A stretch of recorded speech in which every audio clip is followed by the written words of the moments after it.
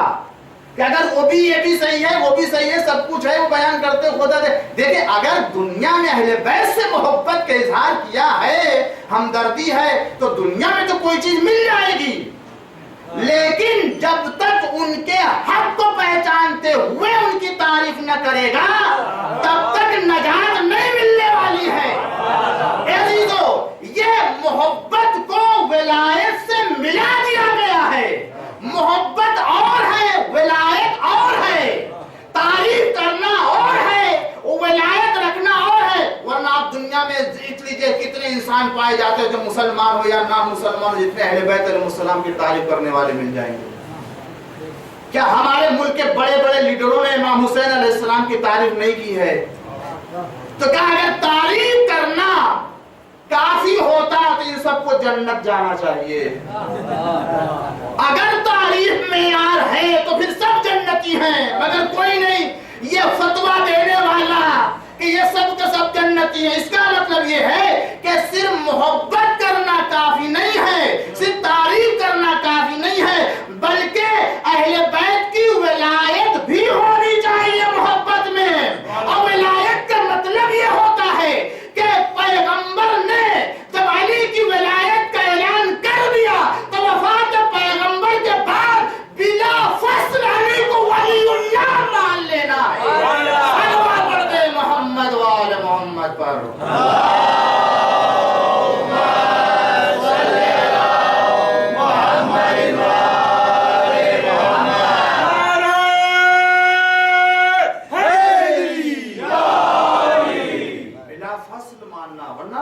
وہی کہہ دیا کہ آدھی ولایت ان کے پاس، آدھی ولایت ہمارے پاس، کچھ کو ان کے پاس، کچھ ہمارے پاس۔ کیسے ہو سکتا ہے؟ یا عزیزو، جب ہم آپ کو اپنے گھر دعوت دیں، آپ آئیں ہمارے گھر، اور اسی کے ساتھ آپ جب ہمارے یہاں سے رخصت ہو جائیں تو 2 گھنٹے کے بعد آپ کے دشمن کو بلا دیں، آپ کو پتا ہو جائے مولانا نے ایسا کیا، تو اب کیا کہیں گے؟ یہ ظاہری محبت کا اظہار کرتے ہیں، یہ مجھے دل سے نہیں چاہے، اگر دل سے چاہتے تو پھر میرے مخالف کو نہ بلاتے۔ عزیزو، خداوند عالم نے اہل بیت کی محبت کے ساتھ کسی اور کی محبت کو قرار نہیں دیا ہے۔ اس دل میں اہل بیت کی محبت ہو سکتی ہے، اگر اس دل میں کسی اور کی محبت ہے اس کا مطلب ہے کہ اہل بیت کا شہدائی نہیں ہے، اس کے ساتھ کسی اور کی محبت ہو ہی نہیں سکتی ہے۔ ولایت کا مطلب ہی ہوتا ہے، توحید کا مطلب کوئی خدا نہیں، ایک خدا، کچھ نہیں ہے، پیغمبر اللہ کے رسول ہیں۔ تو جب ان تمام جگہوں پر ولایت کا اس طرح سے اقرار کر رہے ہیں تو پھر مرحلے ولایت اہل بیت علیہ السلام میں بھی کوئی ولایت نہیں ہے سوائے اہل بیت کی ولایت کے۔ اور ایک بات اور عرض کروں عزیزو کہ یہی مرحلہ کافی نہیں ہے، توجہ چاہتا ہوں، محبت کافی نہیں ہے، آپ نے سن لیا، ولایت بھی کافی نہیں ہے۔ عزیزو گھبرائیے گا نہیں، اس لیے کہ اب یہ ایسا نہیں ہے کہ یہ ہم کو جو ہے وہ کہیں اور لے کے چلے جا رہے ہیں، معاذ اللہ، نہیں، توجہ کریں گے۔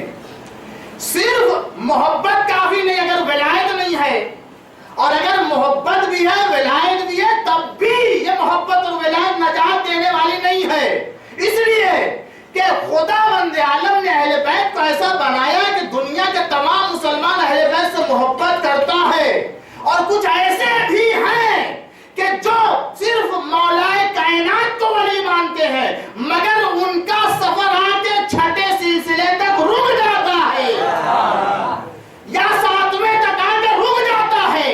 یہ یاد رکھیے، ولایت میں صرف 2 یا 4 کی ولایت نہیں ہے یا 6 کی ولایت نہیں ہے، بلکہ پورے 12 امام کی ولایت ہے، اول سے لے کے 12 امام زمانہ تک آنا پڑے گا۔ صلوات پڑھتے محمد وآل محمد پر۔